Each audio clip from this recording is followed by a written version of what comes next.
po ba kayo magpakulong? Oo, papakulong ako. Papakulong ka. Tatawag po tayo ng pulis po ngayon. Bukas kaya. Ako, siguro, umiral siguro yung kadimonyo ng aking kamay, gumalaw. Mat nga si Bautista dahil hindi siya nasugatan ng atakihin ni Valentino. Kita nyo yung CCTV, talaga tinagayo, no? Malakas po yung guardian angel ko sa likod. Nakita ko, ginanon mo sa tumama yun. Di baliktad yung baliktad. Unang pinuntirya, mga manguhula na kanya-kanyang pwesto sa Plaza Miranda. Bukod kasi sa hindi raw nasusunod ang physical distancing, doon na rin daw sila natutulog sa Plaza Miranda. Pinaalis sa Team Hawker sa mga manguhula, pati ang kanilang mga gamit at basura, pinaligpit. Hirit nila sa mga manguhula. Dapat inuulangan nyo na mahuli kayo eh.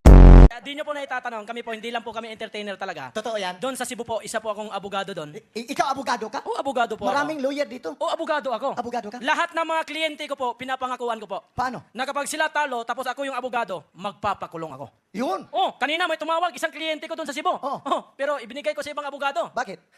Kalalabas ko lang sa kulungan.